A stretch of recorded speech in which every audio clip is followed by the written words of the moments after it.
BJP ने पहली सूची में 67 उम्मीदवारों का ऐलान कर दिया है। अब बची 23 सीटों पर ऐलान होना बाकी है।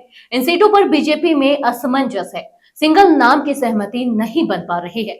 जिस तरह से पहली सूची में बगावत का सीरियल ब्लास्ट हुआ है, बीजेपी नहीं चाह रही है कि बाकी सीटों पर ऐसा हो। आज की रिपोर्ट में हम बात करेंगे कि हरियाणा चुनाव के समय बीजेपी में बगावत से 2 दर्जन सीटों पर खेल कैसे बिगड़ सकता है। नमस्कार, मैं विजयश्री स्वागत करती हूँ आपका यूबी न्यूज में, जहां हम न सिर्फ खबरें लाते हैं बल्कि उसका बारीक और सटीक विश्लेषण भी करते हैं। हरियाणा की 67 विधानसभा सीटों पर उम्मीदवार घोषित करने के बाद भाजपा के टिकट से वंचित दावेदारों व उनके समर्थकों में आक्रोश है। बाकी 23 विधानसभा सीटों पर उम्मीदवार घोषित करने को लेकर पार्टी असमंजस में है। अब इन सीटों पर सिंगल नाम की सहमति नहीं बन पाई है। 7 मौजूदा विधायकों सहित कई दिग्गज नेताओं की सीट पर पेच फंसा हुआ है। इनमें मुख्यमंत्री नायब सिंह सैनी की सरकार के 2 मंत्री और 2 पूर्व मंत्री शामिल हैं। सिरसा जिले की 3 विधानसभा सीटों पर भी उम्मीदवारों को लेकर अभी कोई फैसला नहीं हो पाया है। इन सीटों पर चर्चा के लिए भाजपा के शीर्ष नेतृत्व ने गुरुवार दोपहर को हरियाणा लोकहित पार्टी के अध्यक्ष एवं सिरसा के विधायक गोपाल कांडा को दिल्ली बुलाया है। भाजपा ने बुधवार को जारी 67 उम्मीदवारों की सूची में 40 प्रत्याशी बदले हैं।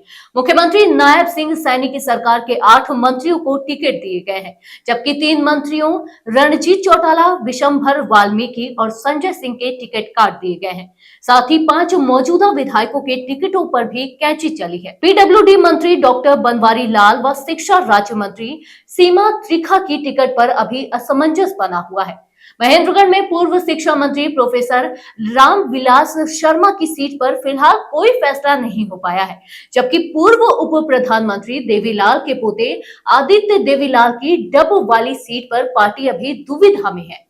एनडीए के पार्ट के रूप में हलोपा विधायक गोपाल कांडा को भाजपा कमल के फूल से चुनाव लड़वाने पर विचार कर रही है। फिलहाल उनकी सिरसा तथा डब वाली व एलनाबाद विधानसभा सीटों को भी होल्ड पर रख दिया गया है। आइए अब आपको बताते हैं कि किन किन सीटों पर समस्या बनी हुई है। भाजपा ने जिन 23 विधानसभा क्षेत्रों की सूची अभी जारी नहीं की है, उनमें नारायणगढ़, पुंडरी, असंत, गन्नौर, राय, बरौदा, जुलाना, नरवाना, डबवाली, सिरसा, एलनाबाद, रोहतक, महेंद्रगढ़, नारनौल, बावल, पटौदी, नूह, फिरोजपुर, झिरका, पुन्हाना, हथीन, होडल, फरीदाबाद, एनआईटी व बड़खल सीटें शामिल हैं।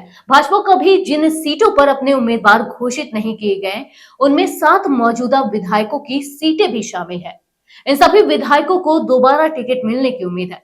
पूर्व शिक्षा मंत्री प्रोफेसर रामविलास शर्मा महेंद्रगढ़ से चुनाव लड़ते हैं। भाजपा ने अभी तक उनके नाम की घोषणा नहीं की है।